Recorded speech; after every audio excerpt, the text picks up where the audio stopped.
Hello and welcome back to another episode of Darwin Investors. Today we're going to go ahead and review what I did last week on Let's Play Earnings. So let's go ahead and get started here. Let me share my screen and look at the Schwab account here. We can see that through the 21st, I had made $2,716 in realized gains throughout the month of January, the 3rd through the 21st.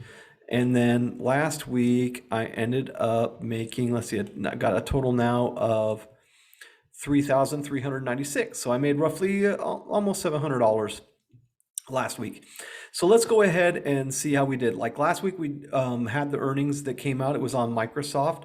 Microsoft actually reported a fantastic quarter. Microsoft tops $50 billion in quarterly sales for the first time as earnings top estimates, but stock falls in late trading. Now, this is why trading earnings is extremely dangerous. Now, Microsoft had already had a big run up going into this, but that's not the reason why they fell. The reason why they fell, it had to do with robots writing articles causing the stock market to crash. And then there was one analyst that botched something up about their cloud sales, saying that they were not growing, but in fact they were.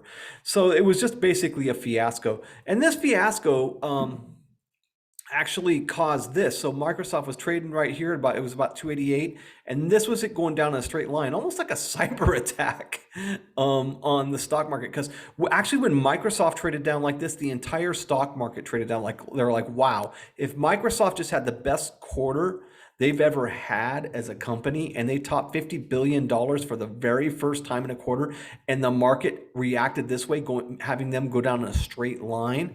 What in the world does that mean for the rest of the stock market? So Google went down. They all went down. Like this caused a big crash. So like I said, this is kind of like a cyber attack.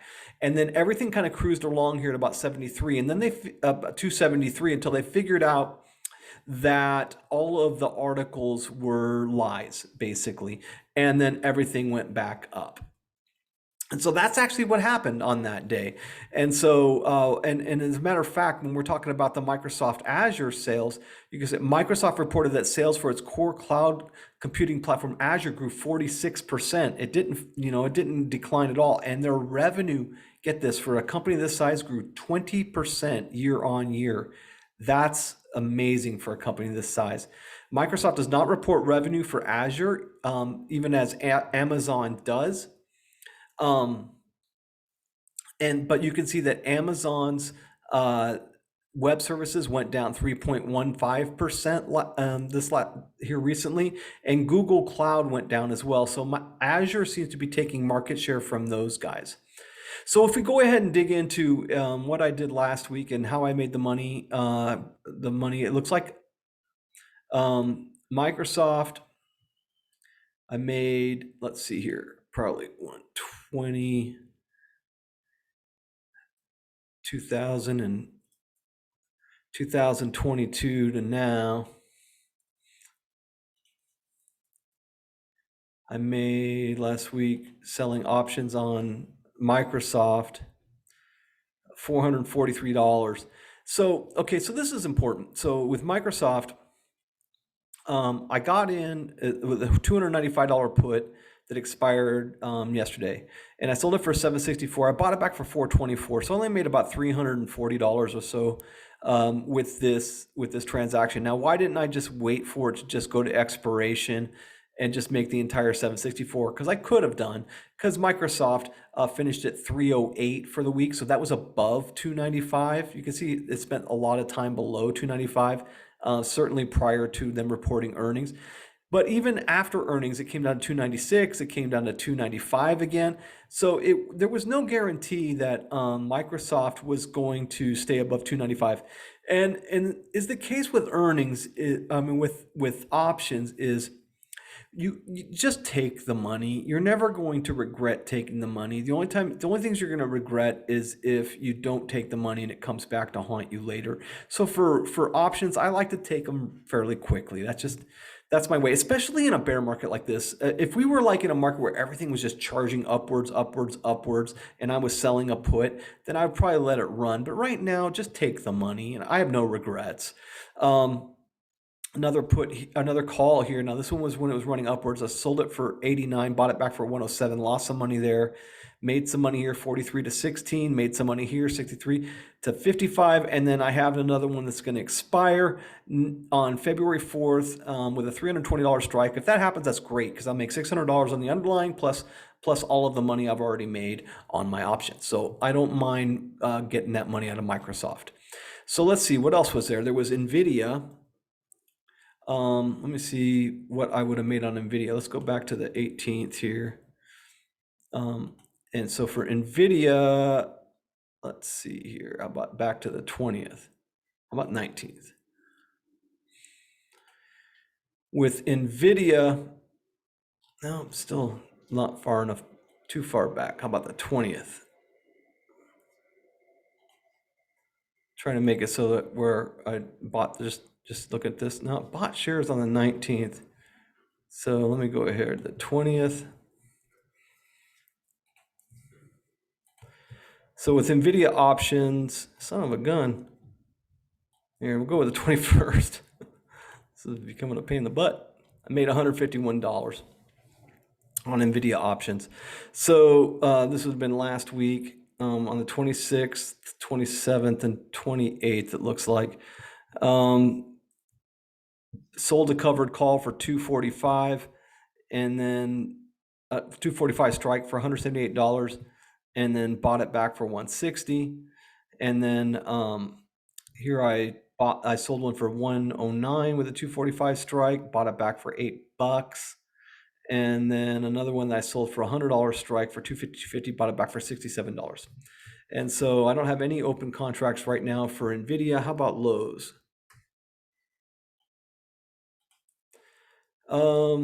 Lowe's, same deal. I'm up 96 last week on Lowe's, but you can see that I bought to close, which I'm actually doing better. That means I sold something and then bought that to close. So let me go ahead and move this date here so you can see what I actually made last week on Lowe's. And so Lowe's, I made $143 last week. I sold one for 93, bought it back for 4, sold one for 84. Okay, so this is interesting.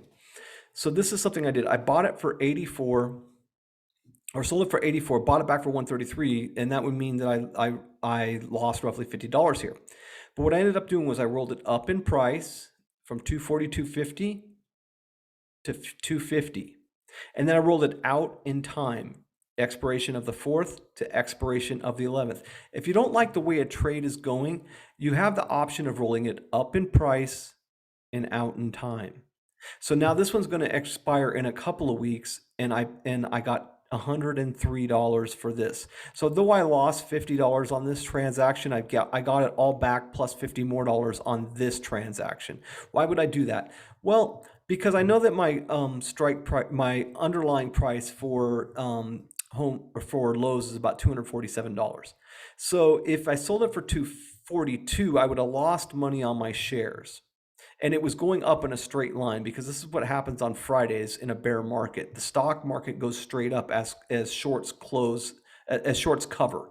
And so I got a little bit scared because this thing went from like it just went up in a straight line all of a sudden in the last half of the day. And I said, well, let me go ahead and roll this up and out because I was afraid I was going to end up losing money on my underlying, which I don't want to do. But if I got it for $250, I'd get $300 for my underlying plus all the other money I've always made off of Lowe's. And then plus of this money, and then I could always buy Lowe's back. Let's see what else is there. There was Union Pacific last week. Let me see how much I made on those guys. I made $269 last week on Union Pacific. And so, yeah, I sold one. You know what, though? I sold a call that expires. Okay, so I sold a call that expires next Friday with a strike price of $250. And now with Union Pacific, I kind of, this is one of those trades that I kind of want out of. Like I basically, if I get 250, I bought it for 244, I'll get $500 for the underlying. Plus I'll get all the money I just keep making on these covered calls and these and the one cash secure put that I sold on these guys. And so I don't mind getting out of this with $1,000. That was kind of my goal to begin with. And then the stock that I have coming up this week that I'm going to actually be playing earnings on is going to be UPS. And with UPS, I've never actually bought them before. So I bought the shares already for 199.36, and I sold a cash secured put with a $195 strike that expires next Friday for $400. So if I get to like 200 or whatever, unless UPS just spikes upward, and it could also go way downward. This is not a super high conviction stock for me. This is just one I'm just doing because I thought of the stocks I saw this week, this was the one I thought had the best chance of making me money. I'm not exactly sure, and I'm going to show you why here in a bit, why I chose them and why I'm not that sure about them. I don't know how this video is gonna age, but it's not something I'm super pumped about, this particular trade. But if I lose, losing sometimes is part of the game. I hope not to lose, but you never know. So let's go look at the earnings for next week. So earnings for next week, we've got for what day is this? This is for the Monday. Nothing really was intriguing on Mondays. Cruise Logic is all right. Nothing really, just Otis Elevators would be pretty good. But not seeing much here. And then on Tuesday, the 1st, that's what we got. Let me go ahead and pop all here. Let me see here. Anything here intriguing? Nothing really. Got Exxon Mobil. That doesn't, Chevron just disappointed. This doesn't really excite me. UPS is there. Let me see if I can't get all earnings. And so on this thing, Exxon, and let's see. And then basically UPS. I know PayPal is in here as well. Sometimes this earnings whispers thing is pretty goofy. It's hard to get the stocks up that you want. But Google reports on that day. I didn't see that before. And again, I can't buy 100 shares of Google. I'm not made of cash. And my strategy requires me to buy 100 shares. PayPal reports on this day. And finally, UPS. And if I go to Wednesday's earnings here, Wednesday had some really intriguing ones as well. Wednesday had AbbVie, it had, I want to say AMD and Facebook. So if I do this, let me see, AMD reports Tuesday, February 1st, the same day as UPS and PayPal, and Facebook reports on February 2nd, the Wednesday. But the one I decided, so I was essentially torn between UPS and PayPal. And so my feeling was with PayPal, I was like, I like that one just because it's been on such a downtrend. PayPal is one of these that's just been so beaten up, you almost feel like it has nowhere to go but up. But then there was UPS, and then I just started realizing something about myself. I like these companies with a huge moat right now. I like these ones, like Microsoft has this huge moat. Nobody compares to them. You got Union Pacific. It's kind of hard to build another train station, and then you've got UPS, because other than them, you got FedEx, the Postal Service, and then you're kind of like at a loss of what to pick next. Whereas PayPal, you got Square, you got Toast, you got Clover, Visa, MasterCard, American Express, Stripe. The list goes on and on and on. And I know that PayPal owns Venmo and Square owns Cash App. It just, and you got Affirm, you got a million ways to pay for things right now. And so I did not particularly care for the moat that PayPal had. But when I think of UPS, I think of something that is very difficult to replicate. You can't buy all the planes, you can't buy all the warehouses, the whole last mile service and all that sort of thing. Very hard to compete with them, and they don't have a lot of competition.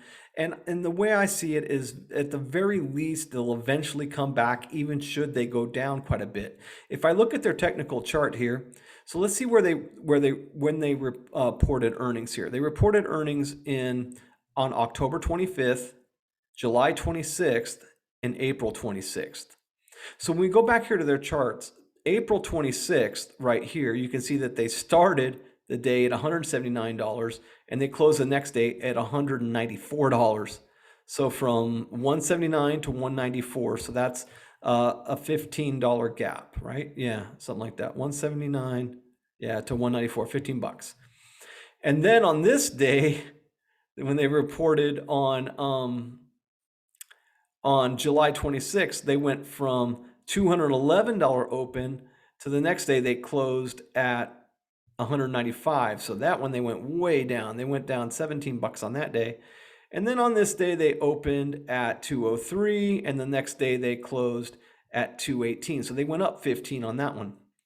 So these guys have wild swings. It's about 15 bucks. So the way I see it, UPS could either go up to 210 after earnings, or they could go down to 180 and fill this gap in here. And I don't know which way they're going to go. And a lot of this is going to depend on how much their earnings per share goes. So their earnings per share is right here. It's very lofty. You can see that their estimated earnings per share is $3.11. They've never had to ever hit anything quite like that before. If you look back here, they've just never had that sort of expectation to hit that. That's going to be a pretty high target for them. Their revenue is skyrocketing, but they've never had to hit anything like that. But let's say that they miss. Okay, so if they miss, their earnings per share are normally hovering right here around 16, 17, something like that, 17, 18. Their PE ratio is about 17, 18. If you come over here to UPS and you look at what the analysts here have kind of forecasted for them, let me show you what happens if they don't hit that. So the analysts here have their price per earnings at 27, which is very high historically for this company. Like I said, they trade around 17. Their forward PE, based on if they continue to grow, is 17. So they have to hit that number, or if this forward PE number goes up, that means that that stock is going to tank. If you look at their statements here, this is a company that has very impressive revenue growth every year from 61 to 66, 66 to 71, 71 to 74, 74 to 84. So this company just seems to be growing at a really nice clip of about 17% per year. And so that's the reason why and you can see that the revenue just keeps climbing now. And so this is the reason why there's a big expectation for them for this earnings. But I think that they could possibly hit it. You can see that our GDP for American economy expanded an annualized 6.9% on the quarter in Q4 2021, much higher than 2.3% in Q3 and well above forecasts of 5.5%. So our GDP is expanding. Our retail sales look really strong right now. If you look at this, 554 million for the month of December. If you look at December 20, it was 554. You look at December of 21 is 554. December of 20 is 484. And people like to compare 21 to 19 just to make sure that we're not skewed. So December of 21 was 554. December of 19 was 458. So you can see that our retail sales are up. Our GDP is up. Visa just had a great quarter. MasterCard just had a great quarter. So all these people have to get their goods from one place to another somehow. And I'm thinking that they don't have a lot of choices, and UPS is one of those. So for that, I'm pretty bullish on UPS. But let's check out a little bit of a bull case and a little bit of a bear case on UPS. So I'm looking here at UPS in Morningstar's review. Morningstar has a fair value of this stock of 163. And if you look at that, you might think that's a little bit on the ludicrous side. $163 is currently sitting at 195, and even that seems a little bit kind of like low. But when you look at $163, what would that bring the price to earnings ratio of UPS? So $163 would be, let me get my calculator up here. If you do $163, 163, and you divide that by their earnings per share, 7.3327, you're still sitting at a PE of 22, which is still kind of high. So Morningstar is not only saying that they're 163, they're saying that even if they grow, 163 is a pretty dang good price. So I don't know that that's unfair. So I'd have to say that that's probably accurate, unfortunately for me. I already have the shares. We'll see what happens. One thing that I like about this is the moat trend. We can see the economic moat of UPS, of course, is wide. There's not a lot of companies doing this. They have a very wide moat. Bull case for UPS. Bull says this, and I'm kind of more of a bull here. UPS says U.S. ground and express package delivery operations should enjoy healthy, medium-term growth tailwinds rooted in highly favorable e-commerce trends. I agree. I think that certainly with Omicron and people, actually, we've gotten all in the habit of doing. There's certain things that I feel like with Omicron haven't actually died down, nor will they die down. Some of these things include e-commerce, stuff sent to your house, dining out less, saving a little bit money that way. Working from home might be another thing.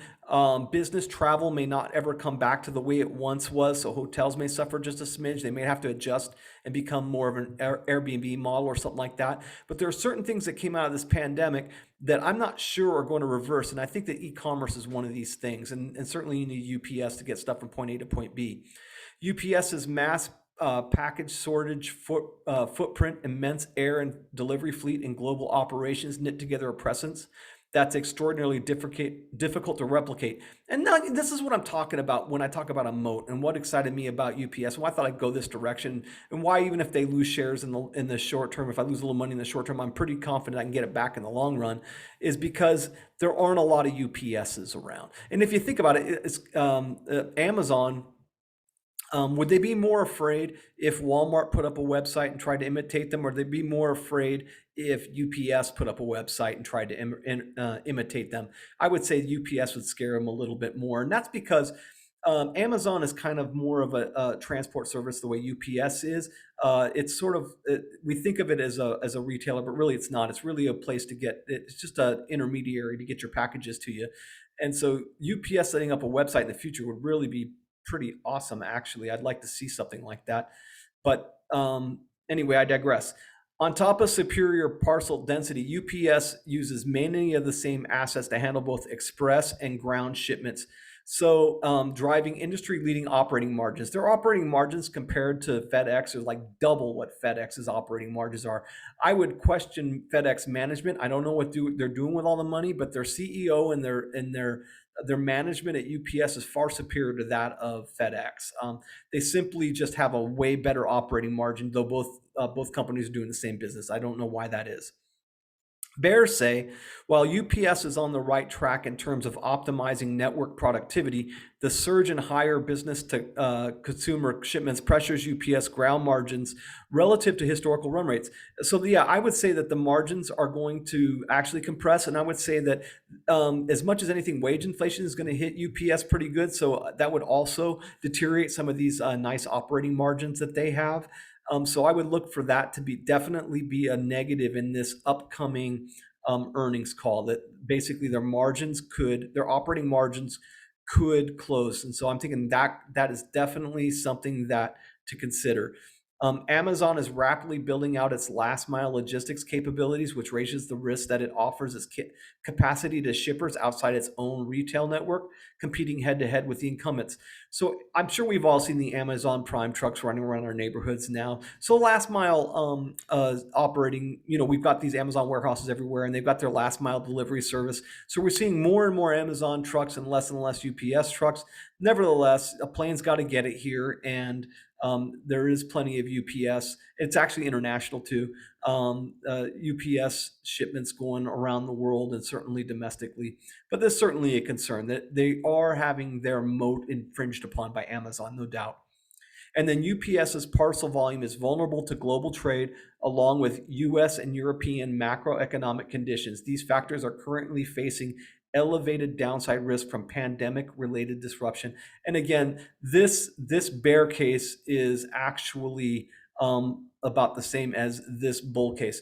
So it depends on what sort of glasses you want to look through. I tend to think that Omicron helps package delivery and hurts brick and mortar a little bit, but that's my take on that. All right, so there you have it. So there's my take there this week, and I'm going to be going with UPS this week for my Let's Play earnings, and we'll just see how it goes. If you got anything out of this video, please like and subscribe, hit the little notification bell, and then until then, we'll see you next time. Bye.